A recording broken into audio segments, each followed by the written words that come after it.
오늘 말씀의 제목은 예수를 따름 이뤄라입니다. 함께 따라가겠습니다. 예수를 따름 이뤄라. 예수님의 제자는 몇 명이죠? 12명이에요. 예수님의 12제자라고 얘기를 하지요. 그 12명이 다 이름도 다르고, 그리고 생김새도 다르고, 출신도 다르고, 직업도 달랐어요. 우리가 잘 알고 있는 베드로는 이 갈릴리 호수를 중심으로 어부 생활을 하던 제자였습니다. 그런데 예수님께서 오늘 본문에 부르신 레위는 레위 마태를 의미합니다. 여러분, 신약 성경의 첫 번째 성경이 뭐죠? 마태복음. 그 마태복음의 저자 마태를 하나님께서 부르십니다. 그런데 그 마태의 직업은 텍스 콜렉터. 한글 성경에는 세리라고 한문을 번역하다 보니까 이제 세리라고 번역해 놓았습니다. 세금을 매기고 거둬들이는 업무를 담당하는 관리를 의미하죠. 오늘날에는 세무직 공무원이라고 그렇게 말할 수가 있습니다. 그런데 유대 사회에서 세리는 인간 대접을 못 받았어요.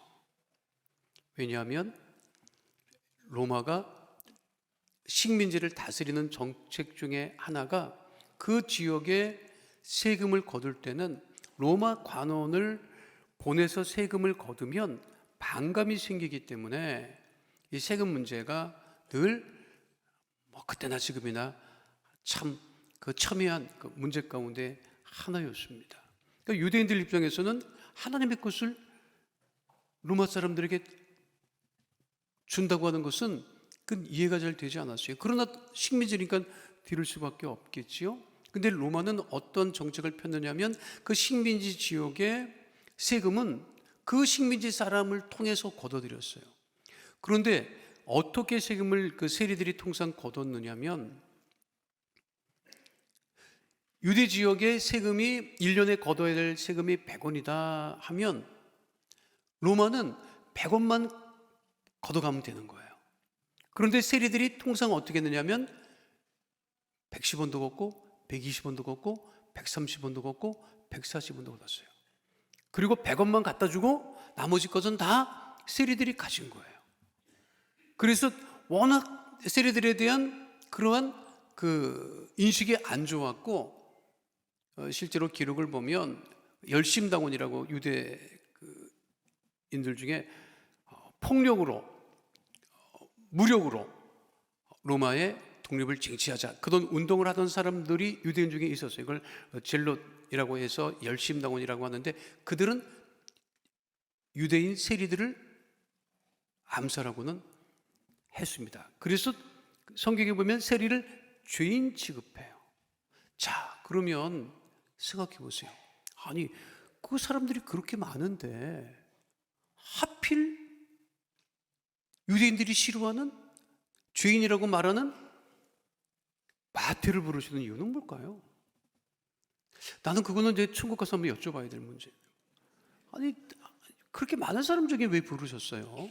근데 또 그렇게 마태를 불렀는데 마태가 또 따라나요. 따라나서. 그 부르신 것도 참 특별한 일이고 따라 나선 것도 특별한 일입니다. 왜냐하면 그 당시 세리는 그렇게 예수님을 따라다닐 만큼 그렇게 형편이 안 좋은 것은 아니었거든요. 로마의 보호도 받을 수 있었고, 그리고 재정적으로도 경제적으로도 어렵지 않았단 말이에요. 그런데 유독 예수님께서 세리인 마태를 부르시고 또 마태는 예수님을 따랐다. 좀 특별한 경우입니다. 예수님의 12제자 중에. 그런 것 보면 마태는 그때 예수님을 따름으로 인해서 그의 삶이 완전히 바뀌었던 것이죠. 우리 인생도 마찬가지입니다. 누구를 따라 사느냐 하는 것이 중요해요. 내가 누구를 따라서 무엇을 따라 사느냐 하는 것이 중요합니다. 여러분들은 오늘 예배를 올 때 믿음을 따라서 온 거죠. 믿음을 따라서 온 거지. 여러분의 발걸음은 믿음의 발걸음이지 믿음을 따라서 온 거라고. 그렇죠? 근데 세상을 살 때는 무엇을 따라 살아가요? 그래도 우리는 마태처럼 예수를 따르는 하나님의 자녀로 살아가야 된다고 하는 거예요.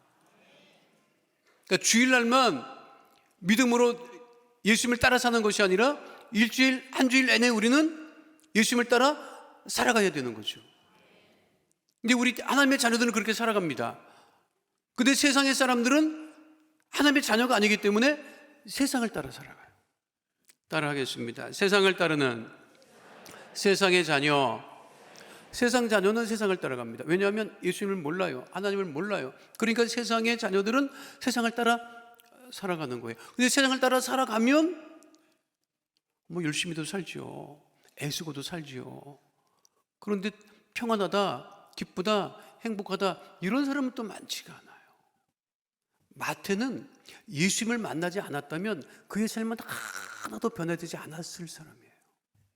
그냥 세리로 인생을 마감했을 사람이라고요. 자, 그러면 세리가 잘하는 게 뭐예요? 기록이지, 기록. 왜? 세금을 누구한테 얼마 받았지? 기록해놔야 되니까. 그러니까 항상 세리는 뭐다? 기록하는 사람이에요. 돈 받고 기록하고 있는 사람. 그것만 평생 했다고. 만약에 그 마태가 예수님을 만나지 않았고 예수님을 따르지 않았으면 그는 평생 그러다가 갔을 거예요. 그런데 우리가 마태를 기억을 할 때 그 이후로 기록자였던 마태가 무엇을 기록하죠? 마태복음을 기록하잖아요. 기록하는 재능이 있었기 때문에 하나님께서 그 재능을 통해서 마태복음을 기록하게 하신 거예요. 세금을 기록하던 사람이 복음서를 기록하게 된 거죠. 그래서 지금 우리가 마태를 기억할 때는 세금을 걷었던 그 사람을 기억하는 것이 아니라 복음서를 기록했던 마태를 기억합니다. 이것은 마태가 누구를 따랐기 때문에? 예수님을 따랐기 때문에. 그래서 그의 삶이 변화된 거죠. 더 놀라운 사실은 예수님께서 마태를 부르시고 마태가 따랐다 그렇게 됐는데 그 다음 구절에 보면 마가복음 2장 15절에 보면 더 흥미로운 말씀이 기록되어 있습니다. 함께 합니다. 그의 집에 앉아 잡수실 때 많은 세리와 죄인들이 예수와 그의 제자들과 함께 앉았으니 이는 그러한 사람들이 많이 있어서 예수를 따르니라. 예수님 마태 집에 가신 거예요. 죄인의 집에. 손가락 하는 죄인의 집에. 그 집에 가니까 마태의 동료들, 세리들이 있었고 또 죄인이라 부르는 사람들이 있었어요. 근데 그들이 다 어떤 사람들이었다? 다 예수를 따랐다. 그러니까 그들의 삶의 우선순위가 완전히 바뀌었다는 거죠. 누구를 따랐기 때문에? 예수님을 따랐기 때문에. 우리 주님은 여러분 이전에 어떠한 삶을 살았는지는 크게 관심이 없어요. 우리 하나님은 제가 분명하게 말씀드리는데 2023년에 어떻게 살았는지는 관심이 없어. 지금 어떻게 살아가느냐 이 관심은 있어 우리 주님이. 그러면 이전에 지난해 무엇을 따라 살았는지는 뭐 중요하지 않아요. 지금 내가 무엇을 따라 살아가겠느냐, 마태와같이 예수를 따르는 삶을 살겠느냐 하는 것이 중요한 거죠. 그럴 때 우리들의 삶이 복되고 형통하게 되는 것이고 새롭게 되는 것입니다. 누구를 따라 살기를 원하십니까? 무엇을 따라 살기를 원하십니까? 오직 예수를 따르는 주의 백성 되시기를 축원드립니다. 그러면 세상의 자녀는 예수님을 안 따라요. 그러나 우리 하나님의 자녀들, 예수를 따르는 하나님의 자녀들은 곧 어떤 자녀들이다? 빛을 따르는 하나님의 자녀라고 하는 것입니다. 따르겠습니다. 빛을 따르는 하나님의 자녀. 빛, 라이트, 채무가 아니야. 채무. 알았어요? 빛을 따른다. 왜 빛을 따르느냐? 빛을 따르는 이유는 예수님께서 우리의 빛이 되시기 때문에. 그러니까 빛 대신 예수님을 따른다고 하는 거죠. 요한복음 8장 12절에 분명하게 말씀하고 있지요. 함께 합니다. 예수께서 또 말씀하여 이르시되 나는 세상의 빛이니 나를 따르는 자는 어둠에 다니지 아니하고 생명의 빛을 얻으리라. 이거 개인적인 얘기인데 이거 해도 되나? 이게 남자만 해당되는 얘기인데 여자도 해당되나 모르겠는데 그 남자 심리를 이렇게 연구를 하는 심리학자들이 그걸 왜 거기서 그 연구를 했는지 모르겠는데 남자들이 화장실 가면 이 소변기가 이렇게 쫘라락 있어요. 여성들은 모를 거야. 가본 적이 없잖아. 남성들끼리 소변기가 이렇게 있어요. 그런데 심리학자들이 또 물어봐. 화장실에 가서 몇 번째 소변기를 사용하십니까? 대부분 저 끝에 간다. 희한해, 남자들이 다 끝에 가. 여기 그 식구들한테 물어봐요. 남자 있는 식구들한테 이렇게 물어봐봐. 그걸 가지고 이 심리 일을 연구를 하더라고. 그러니까 자신감이 없으면 갈수록 저 끝으로 가. 제가 그거 들은 지 오래됐어요. 저는 그 이후로부터 무조건 첫 번째. 그런 게 있다니까요. 그런데 어둠의 자녀들은 어둠을 쫓아다닌다고. 그러니까 빛의 자녀는 무엇을 쫓아다닌다? 세상의 빛 대신 예수님을 따른다. 그 빛을 따른다. 예수 믿어도 어둠 가운데 있지 아니한다. 그래서 예수께서 말씀하시죠. 뭐라고 말씀하셨어요? 너희들은 세상의 빛이다. 믿으십니까? 마태복음 5장 14절로 16절 말씀 함께합니다. 너희는 세상의 빛이라. 산 위에 있는 동네가 숨겨지지 못할 것이요 사람이 등불을 켜서 말 아래에 두지 아니하고 등경 위에 두나니 이러므로 집안 모든 사람에게 비치느니라. 이같이 너희 빛이 사람 앞에 비치게 하여 그들로 너희 착한 행실을 보고 하늘에 계신 너희 아버지께 영광을 돌리게 하라. 이 비치는요, 이게 감출 수가 없습니다.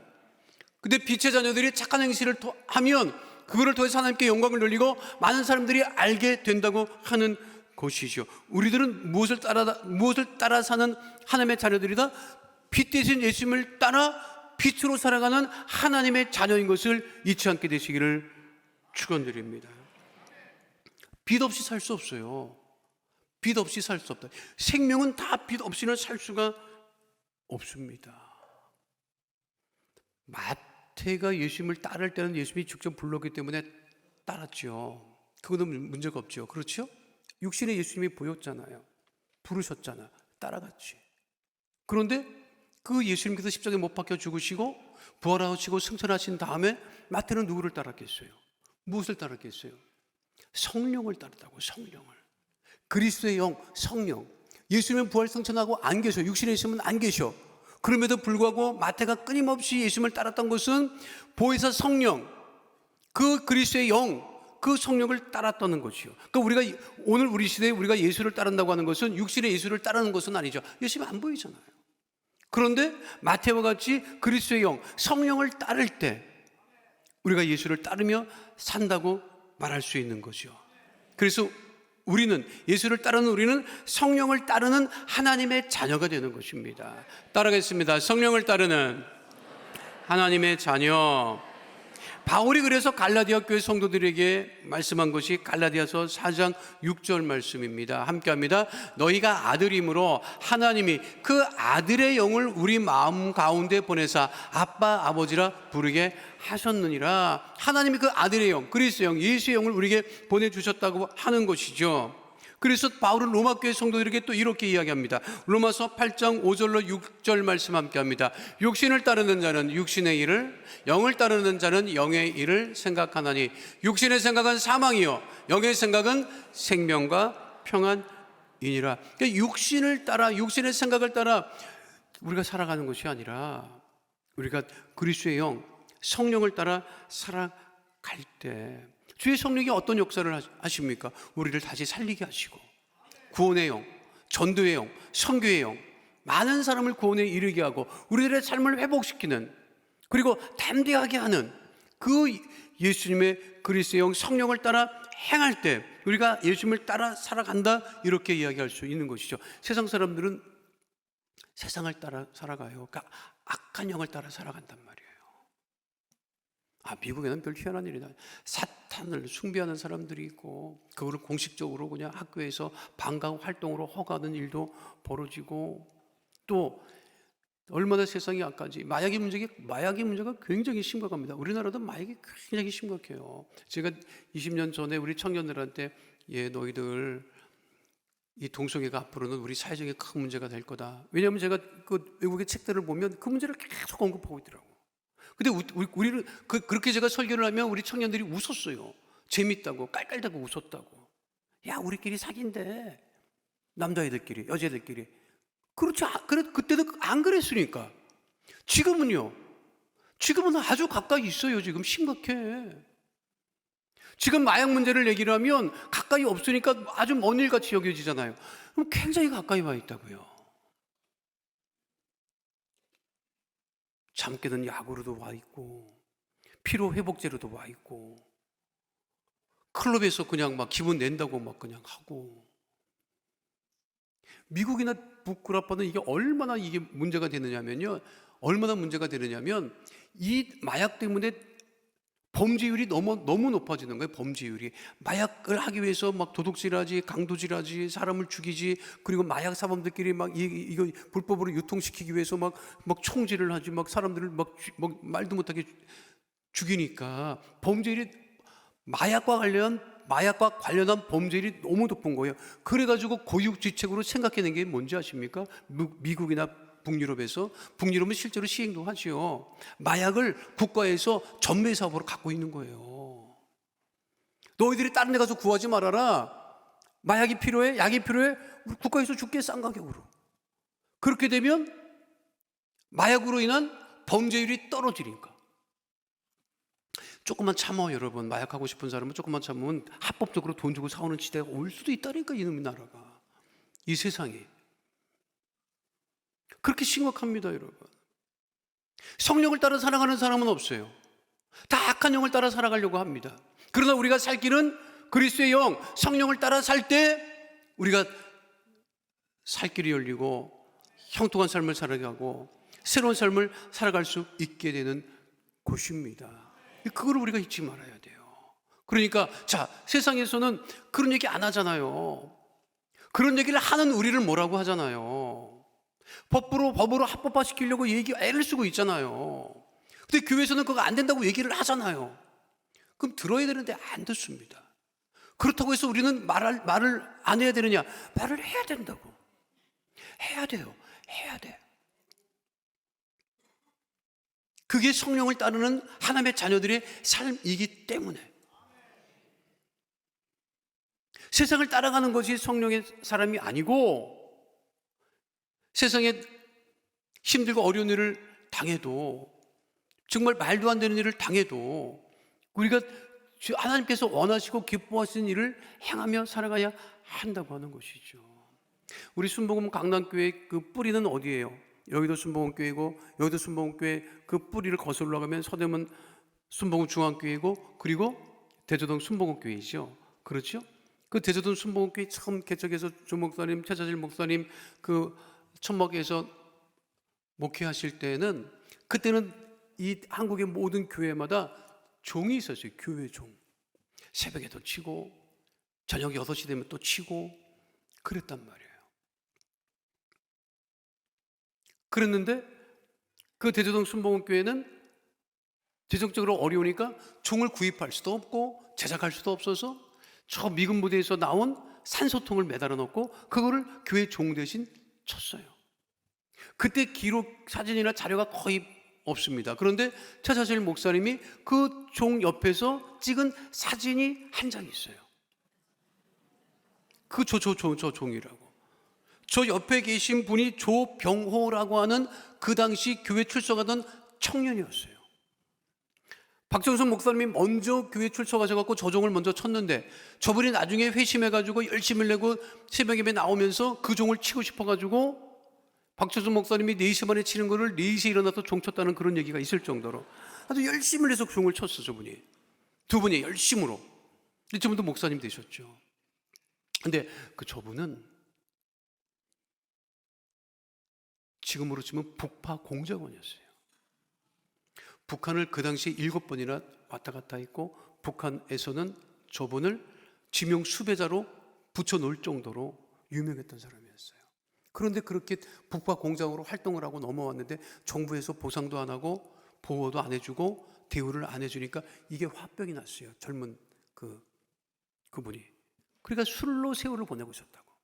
화를 그냥 참지 못하고, 언젠가는 내가 이 정부를 향해서, 이 나라를 향해서 그냥 언젠가는 내가 그냥 가만 안 둘 거라고, 그렇게 술로 세월을 보내고 있는 거를 최자실 목사님이, 청년 그러지 마. 한참 살 나를 왜 술로 그렇게 허송세월을 해. 그래서 전도를 하셔갖고 회심해서 교회 출석을 하고 결국 목사님이 되셨죠. 목사님이 되신 이후에 분이 주병호 목사님이 대천옥 신부님 하시던 예수원에서 함께 사역을 하시고 그 이후로 예수원이 분원이 생겨요. 분원이. 거기를 이제 맡아서 이제 사역을 하셨는데 그 사역을 할 때 동네에 트러블이 생겼어요. 그러니까 동네 주민이 와가지고 막 항의를 하면서 이분이 누군지를 모르니까 그냥 뭐 말랐고 그냥 목회자니까 힘이 없는 줄 알고 쳤어요. 피가 났네. 코피가 났어. 근데 북파공작원이면 보통 사람이 아닙니다, 여러분. 알아요? 사람 한두를 어떻게 하는 거는 유도 아니야. 제가 실제로 그런 경험이 있었어요. 90년 초반에 북한에서 고난의 행군이라고 해서 북한에 막 그 탈북자들이 엄청 왔을 때 그때 고위 북한 인민군 장교가 넘어온 적이 있었어요. 근데 그 사람들이 여의도 교회를 막 와가지고 그 엘칸토 그 장로님이 그때 그 이북 출신이라 그분들을 많이 도우셨거든. 근데 이제 청년 담임하고 있으니까 같이 친구들 함께 예배도 드리고 좀 교제 좀 하라고 하는 바람에 이제 그래서 이제 알게 됐는데 그 중에 아주 체격도 좋고 잘생겼더라고 진짜. 고급 장교예요. 근데 또 젊어. 그러니까 우리 정부에서 직장도 주고 학교도 다니게 했다고.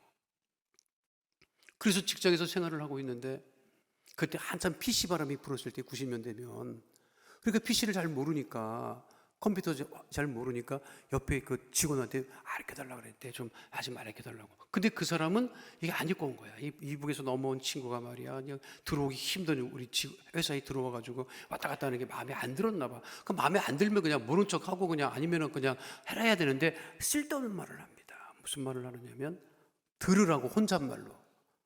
들으라고 혼잣말이라는 게 이게 좀 뜻이 이상한데 들으라고 혼잣말로. 들으라고 혼잣말로 무슨 말을 하는 줄 알아요? 조국을 한번 배신한 놈은 또 배신할 수 있어. 이렇게 얘기를 한 거야. 할 말입니까 그게? 근데 그 사람이 예수 안 믿었을 때라고. 이북에서 넘어온 사람이. 그러니까 열불이 났겠지. 내가 들어도 열받더라고. 그래서 어떻게 했는데요? 그랬더니 그분이 하는 말이 그분이 그러더라. 이북에서 넘어오신 분이 뭐 그저 이북에서 사람 좀 죽이는 것 좀 해봤겠다. 뭐 그러더라고. 사람 죽이는 것만 배웠대 자기는 평생. 거저 이북에서 뭐 사람 죽이는 것 좀 배웠겠다. 손 좀 봐줬지요 그러더라고. 그 손을 어떻게 봐줬는데요? 반죽게 만들었더라고요. 그 이북에서 뭐 사람 죽이는 거 그냥 뭐 병기 같은 사람이 와가지고 사람 하나 잡았으니까 막 거기 죽게 생겼다더라고. 근데 그 직장 상사가 와가지고 그러더래. 왜 그랬냐? 이마저마 얘기를 하니까 한숨을 쉬면서 쟤 잘했다고. 그러나 다음부터는 그러지 말라고. 그러니까 이 조병호 이분도요 사람 하나 뭐 그냥 순식간이야. 근데 맞았다니까 피가 났다고. 그래서 사람들이 말렸어요. 그 사람 내려갔어요 주민이. 근데 그 모습을 누가 봤느냐? 아들이 봤네. 초등학교 아들이 자기 아버지가 그 산골짜기에 내려와서 목회를 하는데 주민한테 맞고 가만히 있는 코피를 흘리는 아버지를 본 거예요. 그러니까 이 아들이 너무 억울하고 분하니까 울면서 얘기를 합니다. 아버지 왜 참아? 왜 참아? 왜 막고 있어? 그럴 때 그 조병호 목사님이 뭐라고 했느냐? 북한을 7번이나 들고 날고 진짜 그분이 아들한테 그랬다. 예수 믿는 사람은 깡패가 아니야. 사람 때리는 사람이 아니야. 그랬다는 거예요. 아무도 아멘을 안 하는 걸 보니까 여러분들은 때려주고 싶은가 보네. 그게 성령의 사람이에요. 그게 성령의 사람. 그게 예수를 따르는 사람의 모습이에요. 우리가 예수 믿는다고 세상에 나가서 다 싸울 거예요, 여러분? 싸움은 시원은 하지. 그러나 그건 하나님 기뻐하시는 일이 아니죠. 예수님께서 말씀하세요. 십자가에 달릴 때 12 천군 천사를 다 이거 해결할 수 있었어요. 근데 해결을 안 하시잖아. 왜? 하나님의 뜻을 따라서. 예수님도 그렇게 행하셨던, 마태도 그 길을 갔고 바울도 그 길을 갔고, 우리도 예수를 따른다고 하는 우리들이 가야 될 길은 성령을 따라서 성령의 인도하심을 따라 살아가는 하나님의 자녀가 됨을 잊지 마시기를 축원드립니다. 힘들고 어려운 일이 있을 때, 그래서 우리는 더욱더 하나님께 엎드려 기도할 때, 성령의 인도하심을 받을 때 모든 것을 합력하여 손을 이루시고 더욱더 형통케 하시는 주님을 바라보고 오직 우리 예수님을 따르는 하나님의 자녀 다 되시기를 축원드립니다.